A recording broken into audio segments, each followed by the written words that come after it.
Hello students, in today's video we are going to learn the poem My Grandmother's House. This poem is written by Kamla Das. Kamla Das was born in 1934 and died in 2009. Was a major Indian poet who published most of her work under the name Kamla Das. Her full name is Kamla Suraya Das, but she used short form of her name, that is Kamla Das, while publishing her works. Her grandfather and her mother were poets whose work was published in Malayalam. She also used to write in Malayalam and English language. In two languages, she wrote her works. One is English and second is Malayalam. She began writing poetry at an early age and in 1985 was awarded the prestigious Sahitya Akademi Award. उन्होंने poem लिखना छोटी सी उम्र में ही चालू किया था और जो प्रेस्टिजियस अवार्ड है जो लिटरेचर में दिया जाता है इंडिया के लिए, इंडिया में इसका नाम है साहित्य अकादमी अवार्ड। जैसे नेशनल लेवल पे नोबेल प्राइज होता है, तो उसी तरह से इंडिया में लिटरेचर के लिए साहित्य अकादमी अवार्ड दिया जाता है, जो कि उन्हें मिला था 1985 में। Known for her forthrightness and direct voice, Das poetry often dealt with women's issue and female sexuality. Her work was considered to be highly influential on Indian English poetry. She was labeled the mother of modern English Indian poetry by the Times. The Times was a leading magazine at that time, and the Times labeled Kamla Das as the mother of modern English poetry. And the themes in the many of her works are women's issue and female sexuality. Now let's see something about our poem My Grandmother's House. The poem is filled with a sense of discontent and disillusionment. Discontent means असंतुष्टि, जो उनके जीवन में उन्हें लग रहा था कि वो असंतुष्ट है, and disillusionment means मोहभंग होना. It revolves around the speaker's grandmother's house, which was an important place to the speaker only because of her grandmother. The setting of the poem is speaker's grandmother's house. उनकी दादी का घर जो है वो हमारा poem का सेटिंग है, and the whole poem revolves around the grandmother's house. And the grandmother's house was important place for our poet only because of her grandmother. When that woman died, means her grandmother, the house withdrew into silence and became cold and unfamiliar to her. जब उनकी दादी की मृत्यु हो गई तो वो जो घर था एकदम से शांत पड़ गया, ठंडा पड़ गया, and became unfamiliar to her. Why unfamiliar? Because अब उनका वहाँ पे आना जाना कम हुआ, मतलब एक तरह से बंदी हो गया, क्योंकि उस घर में जो रहने वाली थी ओनली पर्सन उनकी दादी थी. So that's why that house became unfamiliar to her. The theme of discontent is made all the more poignant by the use of ellipses. Now ellipses is the device which is used in the poem, and that means the omission from speech or writing of a word or words that are superfluous or able to be understood from the contextual clues. तो जो device है उसमें line में ही 3 dot दिए जाते हैं full stop की तरह, और उसमें हम जो हमारे तरफ से मीनिंग लगा सकते हैं, वो जगह पोएट हमारे लिए खाली छोड़ देते हैं ताकि हम अपनी तरफ से वहाँ पे मीनिंग लगा सके. तो उसका यूज उन्होंने वहाँ पे किया है. Which convey the time's paint by the speaker remembering her grandmother and mourning her loss. And those ellipses in this poem means the time spent by the speaker remembering her grandmother and mourning her loss. तो ये ellipsis यहाँ पे represent करते हैं कि जो उन्होंने time spend किया है उनके ग्रैंडमदर को याद करते हुए या फिर उनकी डेथ होने के बाद उसका दुख करते हुए, वो यहाँ पे रिप्रेजेंट करता है. The speaker's discontent is further emphasized by her wish to bring back an armful of darkness from the house. जो उनकी असंतुष्टि थी, वो जो पोएम में एक लाइन है कि she wants to bring an armful of darkness from the house, उससे भी ज़्यादा एम्फेसाइज होती है. Though it may not offer her happiness lying like a brooding dog, she would keep it because it would remind her of a place where once she was loved.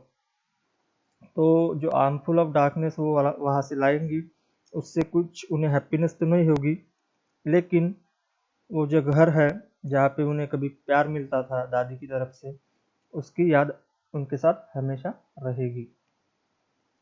Final few lines are in stark contrast with the first two lines of the poem, as the lines are deeply imbued with the speaker's sense of disillusionment, particularly since she begs now at strangers' doors to receive love, at least in small change.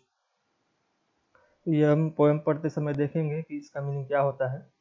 The fact that the speaker addresses the listener as darling could be indicative of an unhappy marriage, especially since the speaker does not seem to be receiving much love from her darling, means husband. Kamala Das was well known for focusing on the hypocrisy of marital life and hollowness of a patriarchal society. तो जो last stanza है वहाँ पे हमें देखने को मिलता है कि वो लोगों के दोस्त पे नॉक करती है ताकि उन्हें जो उनकी लाइफ में प्यार नहीं है वो मिल सके. And she focused on the hypocrisy of marital life, जो शुदा जिंदगी होती है उसमें किस तरह से हाइपोक्रेसी होती है, या फिर हमारी जो पैट्रियार्कल सोसाइटी है वो किस प्रकार होती है, उन्होंने उस पे ऊपर कमेंट किया है. Now let's move towards the text of our poem. Now she is saying that there is a house now far away where once I received love. तो वो बोल रही है कि एक घर है जो कि अब उनसे काफ़ी दूर है जहाँ पे उन्हें कभी प्यार मिलता था. In the beginning lines of the poem, she is saying that there is a house which is now far away from her where she received love. Now these are the ellipses, and these ellipses are representing the time spent by her in her grandmother's house and the remembrance of her grandmother. वो आगे कहती है कि that woman died, means her grandmother now died. The house withdrew into silence. Snakes moved among books. I was then too young to read.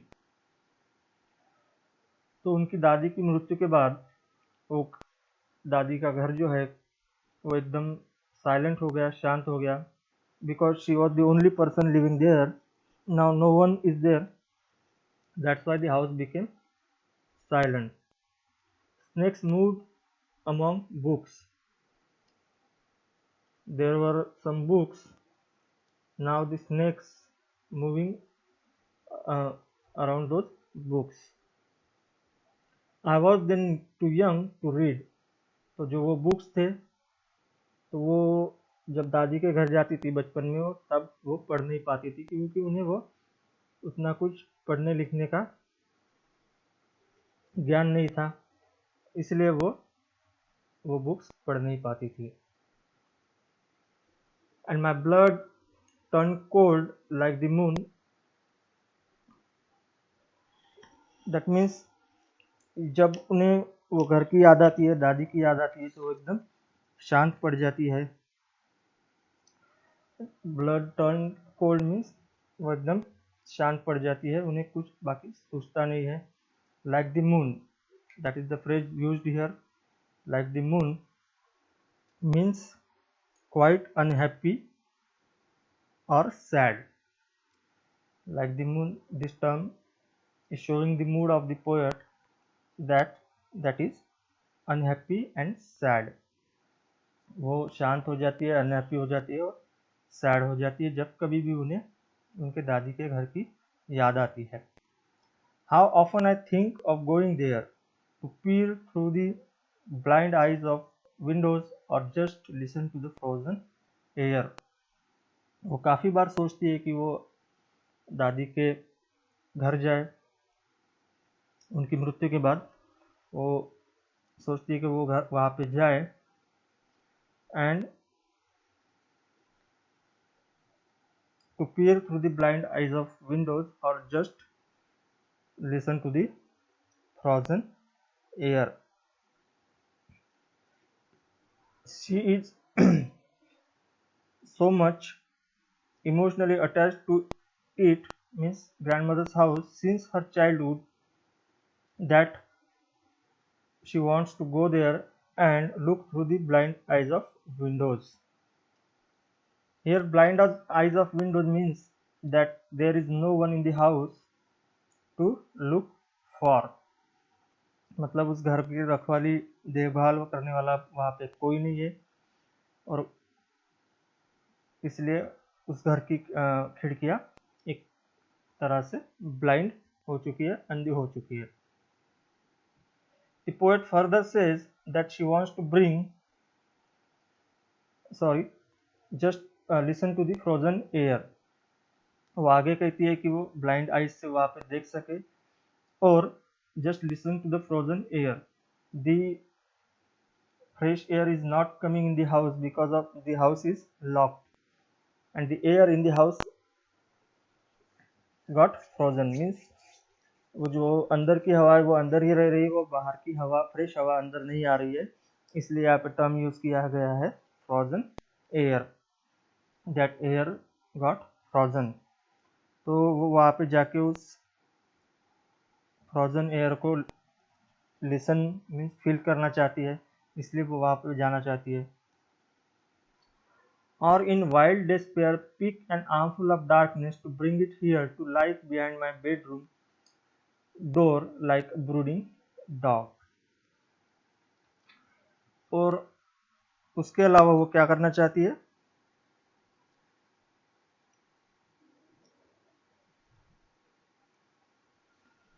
तो वहां से वो armful of darkness वहां से लाना चाहती है। Here armful of darkness means जो दादी का घर है वहाँ पे वो घर बंद होने की वजह से वहाँ पे पूरा अंधेरा है।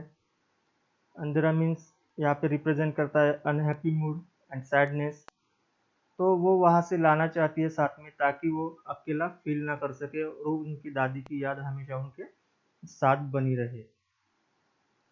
And to lie behind my bedroom door like a brooding dog, और वो डार्कनेस जो है वो वहाँ पे अपने बेडरूम के डोर के बाजू में ही रखना चाहती है ताकि वो हमेशा उनके साथ रहे। You cannot believe, darling, can you, that I lived in such a house and was proud and loved. Now she is speaking with the readers and telling us that you are not going to believe me that I lived in such a house, that grandmother's house, and where she received love and she was proud। तो हमसे कह रही कि आप believe नहीं करोगे कि मैं वहाँ पे रही हूँ जहाँ पे मुझे प्यार मिला था और मैं उसकी वजह से प्राउड भी फील करती हूँ। आई who have lost my way and now beg at strangers doors to receive love at least in small change। तो ये जो फाइनल लाइन्स है उनका जो अनहैप्पी मैरिज था वो भी रिप्रेजेंट करता है, जो उनके लाइफ में अब प्यार नहीं रहा। वो सिंबॉलिक रिप्रेजेंट जो सिंबल उन्होंने यूज किया है वो है दादी एंड दादी का घर। तो अब उन्हें वो प्यार नहीं मिल रहा है, इसलिए now she is begging at strangers doors, तो अनजाने लोगों के घर को वो घर के दरवाजों पे ठकठका रही है ताकि उन्हें वो जो प्यार है उनकी लाइफ में अब नहीं रहा वो उन्हें मिल सके। जैसा उन्हें दादी के घर नहीं घर पे मिलता था वैसा ही नहीं, लेकिन एटलीस्ट इन स्मॉल चेंज वो मिल सके। Thank you.